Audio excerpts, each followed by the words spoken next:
같이 기도드리겠습니다. 사랑의 하나님, 오늘도 저희들이 교회에 나와 거룩한 주님의 앞에 예배를 드릴 수 있게 하시니 감사드립니다.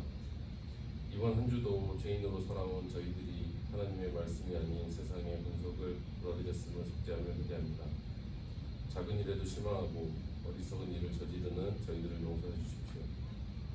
아직 부족하지만 몸과 마음을 다해 드리는 오늘의 찬양을 드립니다. 이 시간 저희와 함께 해주십시오. 하나님, 지금 저희들은 많은 혼란 속에 살아가고 있습니다. 한국과 미국에서의 삶이 많은 혼란스러운 이 시기에 저희가 기댈 수 있는 버팀목은 하나님뿐입니다. 저희들에게 희망과 지혜를 주십시오.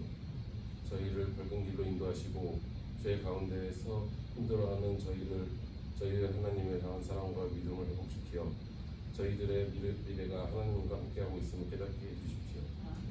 예수님의 가르침을 등불로 삼아 저희의 삶을 밝혀주시고 저희의 미래를 복된 길로 인도하여 주시기를 간절히 기도드립니다. 이 시간 말씀을 선포하시는 하나님을 성령으로 붙들어주시고 지금도 세계 곳곳에서 예수님의 가르침을 전파하기 위해 활동하시는 선교사님들이 안전하게 여행할 수 있도록 역사해 주십시오. 이 시간 저희들의 귀를 트이게 해주시고 하나님의 가르침이 저희 행동에 시금석이 될 수 있도록 은혜 주시옵소서. 오늘도 살아계시고 저희와 늘 함께 하시는 예수님의 이름으로 기도드립니다. 아멘. 하늘에 계신 우리 아버지여, 이름이 거룩히 여김을 받으시오며 나라가 임하옵시며 뜻이 하늘에서 이룬 것 같이 땅에서도 이루어지리라. 오늘 우리에게 일하여 주시옵시오. 우리가 우리에게 죄 지은 자를 사하여 준 것 같이 우리의 죄를 사하여 주시옵고 우리를 시험에 들게 하지 마시고 다만 악에서 구하시옵소서. 나라와 권세와 영광이 아멘. 오늘 함께 나눌 말씀은 구약성서 예레미야서 제17장입니다. 구약성서 예레미야서 제17장 5절부터 10절까지입니다. 나 주가 말한다. 나 주에게서 마음을 멀리하고 오히려 사람을 의지하며 사람이 힘이 되어주려니 하고 믿는 자는 저주를 받을 것이다. 그는 황해에서 자라는 가시덤불 같아서 좋은 일이 오는 것을 볼 수 없을 것이다. 그는 수분기가 많아서 사람이 살 수도 없는 땅, 메마른 사막에서 살게 될 것이다. 그러나 주님을 믿고 의지하는 사람은 복을 받을 것이다. 그는 물가에 심은 나무와 같아서 뿌리를 개울가로 뻗으니 잎이 언제나 푸르므로 무더위가 닥쳐와도 걱정이 없고 가뭄이 심해도 걱정이 없다. 그 나무는 언제나 열매를 맺는다. 만물보다 더 거짓되고 아주 썩은 것은 사람의 마음이니 누가 그 속을 알 수 있습니까? 각 사람의 마음을 살피고 심장을 감찰하며 각 사람의 행실과 행동에 따라 보상하는 이는 바로 나 주다. 이는 하나님의 말씀입니다. 하나님 감사합니다. 우리 주님의 은혜와 평화가 함께하는 한 주를 보내셨는지요? 아멘. 오늘은 매주일 설교를 시작하는 문장을 평서문인 기원문에서 의문문으로 제가 바꿔놨습니다. 왜냐하면 제가 매주 설교 시작할 때 그러잖아요. 우리 주님의 은혜와 평화가 함께 하시길 기원합니다. 이러고 지나가면은 그냥 평서문이니까 기원문이니까 그냥 이 기원은 우리 귀에서 휙 지나갈 수도 있습니다. 근데 우리 주님의 은혜와 평화가 함께하는 한 주를 보내셨는가 하고 제가 지금 여러분에게 질문을 하면은 여러분은 아마 그 질문에 대해서 잠시 동안 생각해 보실 기회가 있을 것입니다. 우리의 삶에 오는 여러 가지 순간들이 있습니다. 그 순간들을 그냥 평서문으로 평이한 문장으로 받아들일 수도 있고 그리고 이렇게 질문으로 받아들일 수도 있습니다. 근데 우리의 삶을 평서문으로 그냥 기원으로 그렇게 받아들이게 되면 너무나 그냥 쉽게 흘러갈 수도 있습니다. 그러나 우리의 삶에 대해서 우리의 삶에 닥쳐오는 모든 환경들이 나에게 의문으로 질문으로 다가온다면 그렇다면 우리는 그 질문을 하나님께로 가져가고 하나님 성령의 도우심으로 우리는 그 질문에 대한 답들을 찾아낼 수가 있을 것입니다. 그리고 그 답이 우리의 삶을 더욱더 성숙하게 해가게 될 것입니다. 오늘 본문 역시 우리에게 중요한 질문을 던지고 있습니다. 오늘 성서일과를 통해서 우리가 마주하는 본문들은 구약 성서에서는 예레미야, 오늘 우리가 함께 읽은 예레미야 17장 5절에서 10절이고요. 그 다음에는 우리가 교동문으로 읽었던 시편 1편이 오늘의 구약 시편 독서였습니다. 신약에서는 고린도전서 15장에 대한 그 일부분을 우리가 읽게 되고, 그 다음에 복음서로는 누가복음 6장 17절부터 26절이 오늘 성서 일과의 본문들입니다. 그 중에서 고린도전서 15장 10절부터 20절 내용만 조금 부활장에 해당하는 내용이다 보니까 조금 예수 그리스도의 부활과 관련해서 그것을 믿는 우리들의 삶에 대해 이야기를 하고 있고, 나머지 예레미야, 시편, 그리고 누가복음 이 세 군데는 전부 다 복, 저주 이 두 가지가 키워드로 나와 있습니다. 그러니까 이 성서일과 본문은 우리에게 복과 저주, 저주와 복, 이 중에서 우리는 어떤 쪽에 속하게 될 것인가, 그리고 어떤 쪽에 속하면서 살아가고 있는가를 질문하고 있는 것입니다. 흔히 우리는 저주와 복이라고 하는 주제를 놓고 보면은 그 어떤 결과가 오는데, 저주 혹은 복이라는 결과가 오는데 작용한 원인이 있다, 이렇게 생각을 합니다. 그러니까 인과관계로 무엇인가를 생각하려 하는 거죠. 그래서 우리는 어떤 사람이 잘 될 때 그러면은 그 사람은 뭔가 평소에 잘했으니까 복을 받았네. 어떤 사람이 굉장히 어려움을 당하고 있다라는 이야기를 들으면은 평소에 뭘 잘못했기에 그렇게 고생을 하나, 그렇게 벌을 받나, 이렇게 생각할 수가 있습니다. 그런데 과연 우리가 생각하고 있는, 인간 세상에서 생각하고 있는 저주와 복이 성경에서 말씀하시는 저주와 복의 개념과 같은 것인가, 우리가 한번 생각을 해보아야 합니다. 그런데 성경에서 이야기하고 있는 저주와 복은 우리가 이야기하고 있는 세상에서 흔히 사람들이 얘기하는 저주와 복과는 조금 다른 것 같습니다. 오늘 본문인 예레미야 17장 5절이 이렇게 시작됩니다. 나 주가 말한다. 성경을 읽으면서 우리가 굉장히 눈여겨서 읽어야 될 부분들이, 이 문장이 누가 지금 이야기하고 있는지, 그 문장을 말하고 있는 화자가 누구인가 라고 하는 것이고요. 그리고 그 말을 듣고 있는 청자, 듣는 청중이 대상이 누구인가, 화자가 이야기하고 있는 대상이 누구인가 굉장히 중요합니다. 그리고 만약에 화자가 한 명이 아니라 두 명이거나 할 경우에, 특히 예언서처럼 이렇게 예레미야 같은 예언서일 경우에는 하나님이 말씀하시는 부분이 있고 예레미야가 이야기하는 부분이 있고, 그리고 사람들이 거기에 대해서 반응하는 내용이 있고 이렇습니다. 그래서 우리는 그거를 잘 구분해서 봐야 되는데, 지금 예레미야 17장 5절과 6절은 하나님께서 직접 하나님의 사람들에게, 예레미야와 이 모든 이스라엘 민족에게 하시는 말씀입니다. 그러니까 맥락을 보면은 앞장에 16장 후반부에 예레미야가 하나님께 기도를 드리는 이야기가 나오고, 그 다음에 예레미야의 기도가 끝나면 16장 21절에 예수님께서 하나님께서 이제 말씀하시는 내용이 시작이 됩니다. 그러면서 17장에서 다시 한번 나 주가 말한다, 이렇게 17장 5절이 연결돼서 시작이 됩니다. 유다의 백성들은, 남유다의 백성들은 북이스라엘이 망한 이후에도 자신들이 의지할 수 있는 주변의 강국들에 의지를 합니다. 자신들을 침공했던 나라들, 또는 북이스라엘을 망가뜨렸던 그런 나라들이 자신들을 언제 침범할지 모르기 때문에 다른 강국들의 손을 빌려서 자신들의 보호를 받으려고 다른 이방 나라들에다가 손을 빌리고 있습니다. 그러나 유다 왕국에 의지했던 그 강대국들이 유다를 보호해 주었을까요? 사실 그렇지 않습니다. 이제 힘이 작고 다 힘이 빠진, 하나님을 떠난 백성이라는 것을 아는 강대국들의 눈에는 남유다는 그저 작고 초라한 하나의 이름만을 유지하는 왕국일 뿐이었습니다. 그 왕국을 보호해봤자 자신들에게 이익이 될 것이 없기 때문에 그들은 유다를 보호하지 않았습니다. 결국 남유다는 황해에서 자라는 가시덤불과 같은 신세로 변해버리고 만 것입니다. 예레미야는 황해의 가시덤불로 그들의 삶을 빗대서 이야기를 합니다. 황해의 가시덤불을 여러분들은 보신 적이 있습니까? 서부 영화, 옛날 서부 영화 보면 그런 장면들이 나와요. 요즘에 서부 영화에도 그렇게 나오는지 모르겠지만은 서부에 있는 그 중서부의 장면을 마른 사막을 나타낼 때 한 이 정도 되는 사이즈의 덤불들이 그냥 이렇게 바람에 굴러다니는 장면들이 나오고 있습니다. 그리고 그런 황해에는 뭐 이파리 같은 것들이 거의 없는 가시덤불들이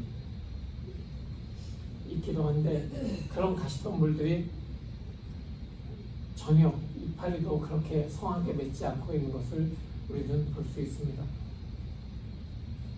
그런 가시덤불들은 자리를 잡고 뿌리를 받고 살아가긴 하지만 그 상태에서 충분한 물을 공급받지는 못합니다. 황해의 가시덤불이 자리를 잡지 못하고 하나의 동그란 그냥 형태로 굴러다니기도 하고, 또는 자리를 잡고 산다고 해도 그 황해의 가시덤불들은 충분한 물을 공급받지 못하기 때문에 겨우겨우 목마름만을 해결하면서 살아가고 있습니다. 사람들의 삶이 이 황해의 가시덤불과 같다라고 한번 여러분 상상해 보시기 바랍니다. 유다의 백성들은 하나님의 백성이면서도 하나님의 말씀을 갈급하게 찾고 그 말씀으로부터 오는 행복과 충만함을 찾지 않고 사람들의 힘에서 기대어 있는 그런 삶을 살았습니다. 현대 그리스도인들도 마찬가지입니다. 하나님의 말씀에 의지해서 매 순간을 하나님의 뜻을 구하고 하나님을 예배하는 삶을 살지 않고 인간적인 지식이나 얄팍한 지혜에 더욱 솔깃해지는 우리입니다. 그래서 많은 사람들이 명리학, 사주 또는 성격이론 또는 심리학이나 경영학에 흉내를 내는 처세술 같은 것, 이런 세상적인 것에서 자신의 만족을 얻으려고 합니다. 그리고 또한 그런 걸 통해서 인생의 답을 구해보자 노력합니다.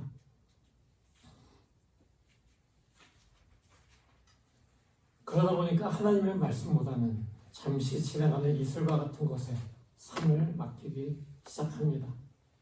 그러니까 행복이나 충만함을 전혀 경험하지 못하는 그런 삶을 살아가게 되는 것입니다. 결국 현대인들도 황해의 덤불처럼 이리저리 굴러다니는 삶을 살아갑니다. 영적 떠돌이의 삶을 살아간다는 이야기입니다. 그런 인생은 목이 마르고 외롭고, 그리고 그 삶의 중심에 열매가 없습니다. 그러나 예레미야는 7절에서 분명히 이렇게 이야기합니다. 그러나 주님을 믿고 의지하는 사람은 복을 받을 것이다. 그러면서 주님을 믿고 의지하는 사람의 삶을 물가에 심은 나무에 비유합니다. 사람을 의지하는 삶은 떨칠 수 없는 갈증과 고독함, 좋은 일이 오는 것을 볼 수 없는 그런 삶이지만, 주님을 믿고 의지하는 사람은 주님께서 주시는 안전, 소망, 힘, 의로움을 통해 풍요로운 삶을 누린다라고 예레미야는 분명하게 말하고 있습니다. 본문을 보면 주님을 믿고 의지하는 사람들도 무더위와 가뭄은 당하게 됩니다.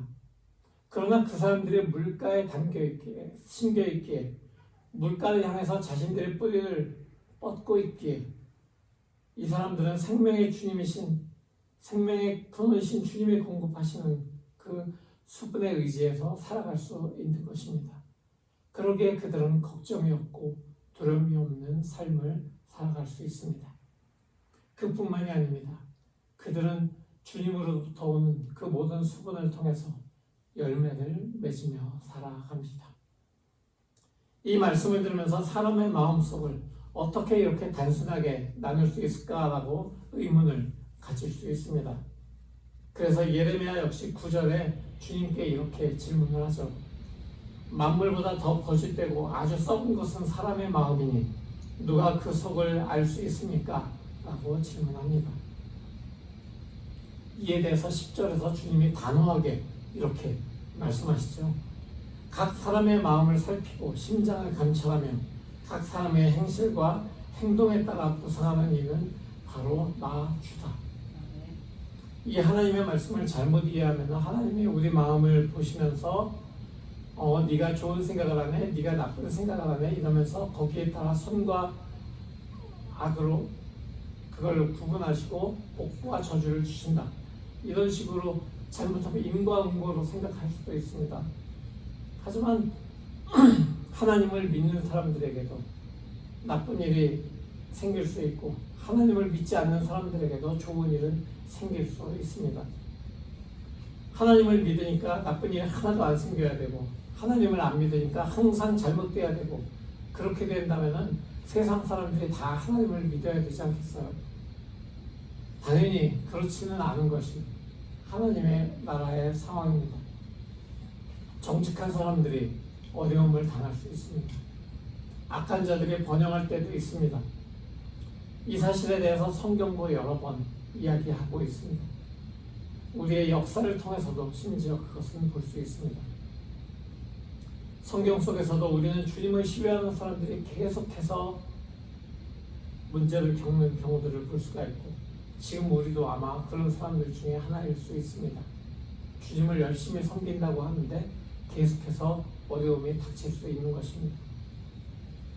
그래서 본문에서 무더위가 닥쳐와도 걱정이 없고 가뭄이 심해도 걱정이 없다라고 분명히 적고 있는 것입니다.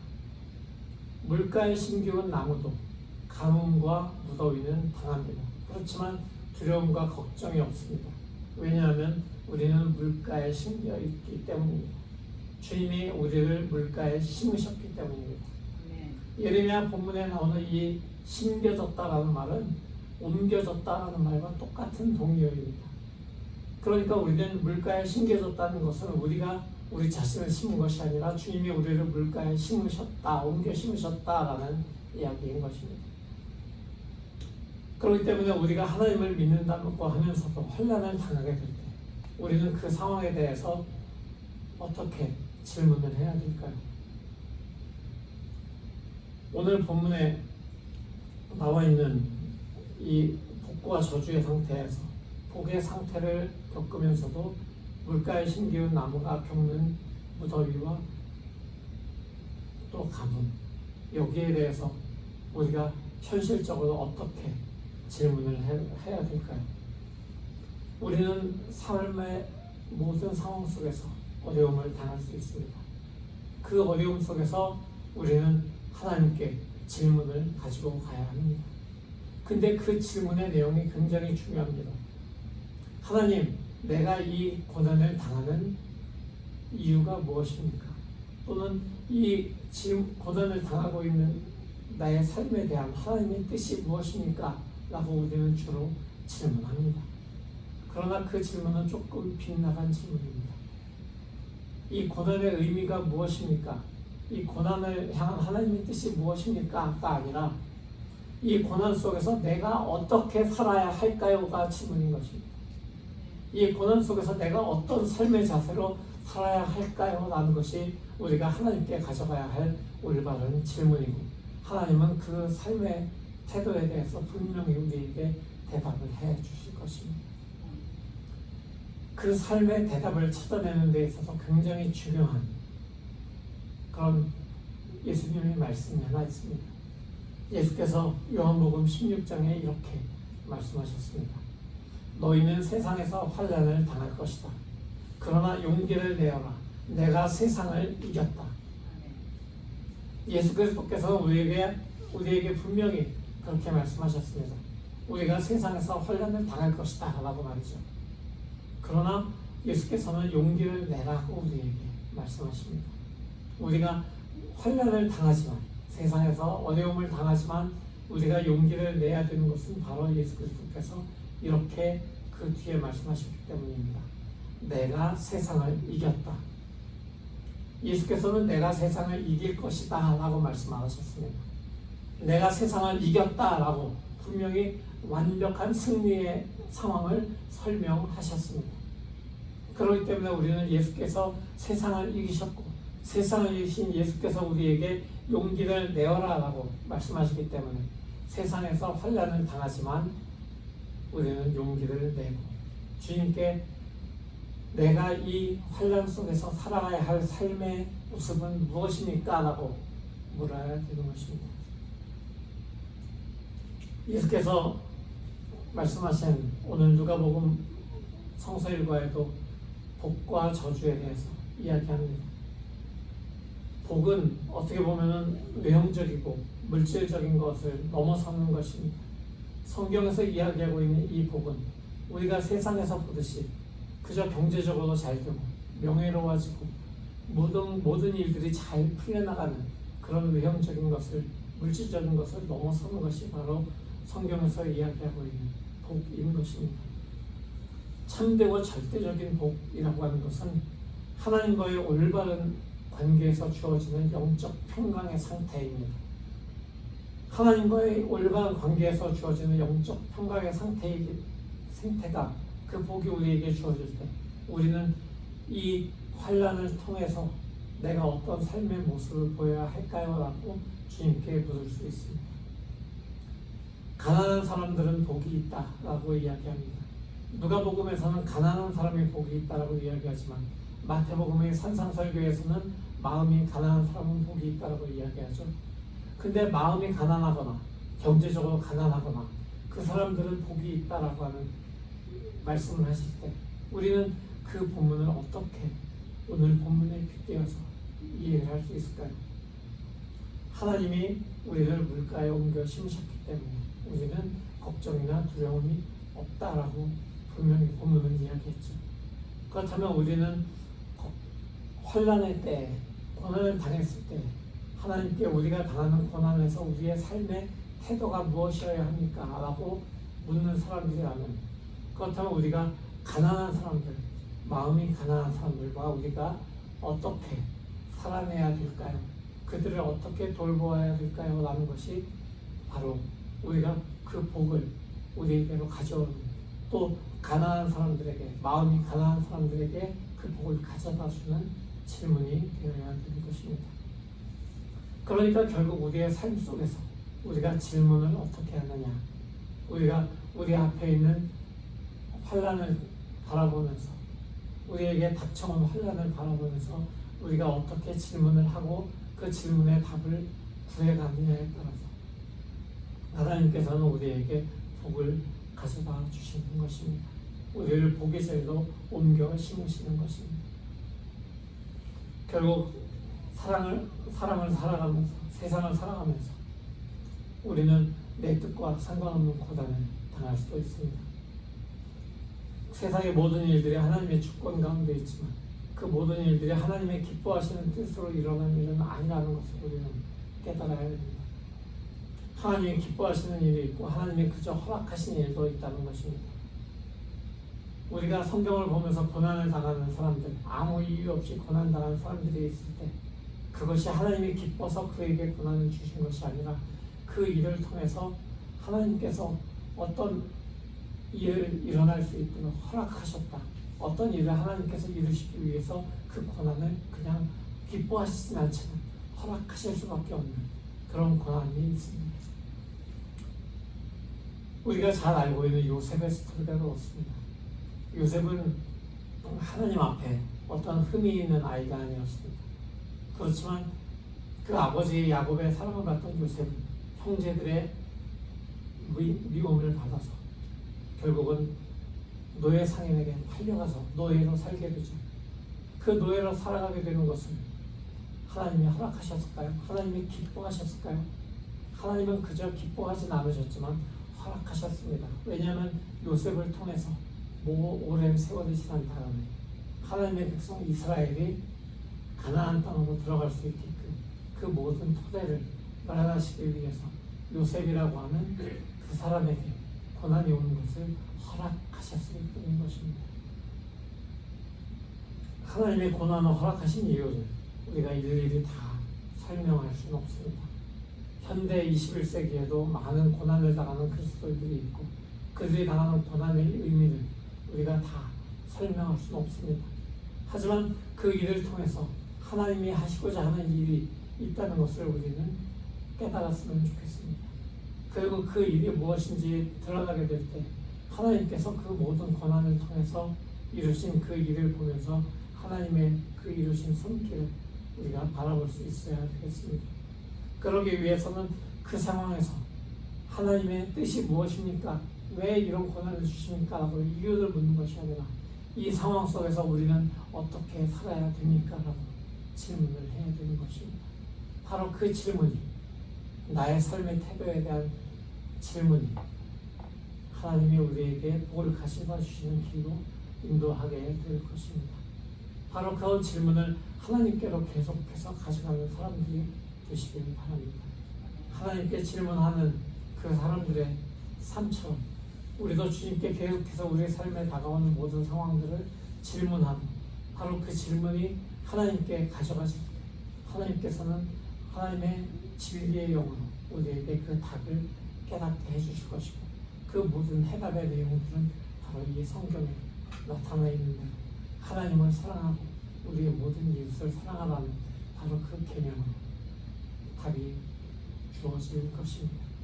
바로 그 계명을 우리가 붙잡고 그 계명에 부착되어 살아간다면, 그렇다면 우리의 삶이 하나님께서 물가로 항상 이끄시고 물가에 우리를 옮기시는 그 삶으로 이어질 것입니다. 세상은 가뭄이 오고 무더위가 온다고 해도 하나님은 우리를 물가로 옮기실 것입니다. 그렇게 살아가는, 그렇게 하나님의 뜻을 매일매일 구하며 살아가는 저와 여러분들에게는 우리를 사랑하시는 예수 그리스도의 이름으로 축원합니다. 아멘. 오늘 이 말씀을 가지고 잠시 기도하며 나아가기를 원합니다. 주님, 우리가 세상을 살아가면서 나에게 다가오는 모든 상황 속에서 질문으로 나아가기를 원합니다. 주님, 그 질문이 하나님의 뜻이 무엇입니까가 아니라 왜입니까가 아니라 내가 어떻게 살아야 합니까? 라고 하나님께 묻는 그 질문이 되기를 원합니다. 그리고 그 질문을 통해서 주님께서 나를 복의 자리로 옮기신다는 것을 믿고 살아가는 우리가 되기 원합니다. 이렇게 기도하며 나가겠습니다. 다 함께 기도합니다. 우리의 마음을 모두 아시는 하나님, 우리의 심장을 감찰하시는 주님, 오늘 아침도 그랬습니다. 눈이 너무나 많이 와서 앞이 보이지 않을 정도로 눈이 와서 예배를 취소해야 되나, 교회에 가지 말고 그냥 모든 교우들에게 집에서 줌으로 예배 드립시다라고 예배해야 되나 라고 생각했습니다. 그러나 그 가운데에서 주님께서는 모이기에 힘쓰라고 마음을 주셨고, 그 모이기에 힘쓰라는 마음에 의해서 교회로 이렇게 모여 있습니다. 적은 인원이 모였지만 또한 정말 길이 안 좋아서 올 수가 없어서 오다가 돌아간 발걸음들도 있고, 또 각자의 자리에 머무는 그런 주님의 지체들도 있지만, 우리가 이 상황 속에서 왜입니까? 주님, 우리가 왜 모일 수 없습니까? 라고 우리에게 왜 이렇게 갑자기 험한 날씨를 주셨습니까가 아니라, 주님, 이 험한 날씨 속에서도 우리가 어떻게 주님을 예배할 수 있을까요? 라고 질문하는 우리가 되기를 원합니다. 그래서 지금 주님께 우리가 어떻게 주님을 예배하는 사람들이 될 수 있습니까? 하고 질문한 그 대답의 결과 우리는 이 자리에 모여있기도 하고 줌을 통해서 예배를 드리고 있기도 합니다. 주님께 나오기를 힘쓴, 주님께 예배드리기에 주저하지 않은 우리의 마음을 주님께서 살펴주시고, 우리가 주님께 나왔으니 이제 우리를 주님의 복의 자리로 옮겨 주시옵소서. 주님의 복의 나라에서 주님과 깊은 영적인 관계로, 영적인 친밀감으로 우리를 데려가 주시옵소서. 주님께서 이미 우리를 옮기셨고 우리를 그렇게 하셨음을 이 시간 믿기에 감사로 주님께 기도와 찬양을 드립니다. 이 시간 우리에게 다가오신 그 주님의 은혜로 우리가 이 예배로 모여 있음을 감사하고 주님의 이름을 기뻐합니다.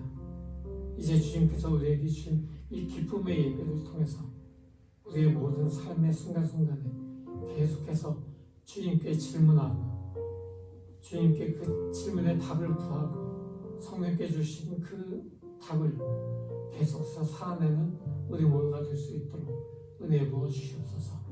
그렇게 하실 주님의 이름을 찬양하고 기뻐합니다.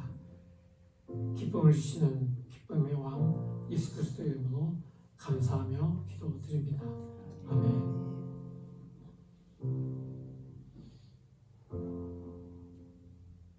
성도 여러분, 복음의 말씀 들었으니 세상으로 나아가십시오. 우리 앞에 놓인 저주와 복 중에서 어느 길에 서 있는지를 계속 질문하면서 하나님의 복을 선택하십시오. 아멘. 세상의 지식과 경험을 따르기보다 주님의 말씀에 의지하여 은혜의 자리로 나아가겠습니다. 주님의 신실하심으로 이끄실 복의 길이 우리가 걸어갈 길임을 믿고 걸어가겠습니다. 주여 우리에게 믿음을 더하소서. 아멘. 이제는 우리 주 예수 그리스도의 무한하신 은혜와 아버지 하나님의 지극하신 사랑하심과 성령의 내주하시고 역사하심, 이제 모든 현실에서의 어려움 속에서도 우리의 삶의 자리를 주님께 물어보며 복의 자리로 옮겨지기를 소망하는 모든 주님의 자녀들, 아들, 딸들, 머리머리 위에 그들의 가정과 그들의 하는 일과 그들의 학업과 모든 사업에 영원토록 함께 하시기를 간절히 축원하옵나이다. 아멘.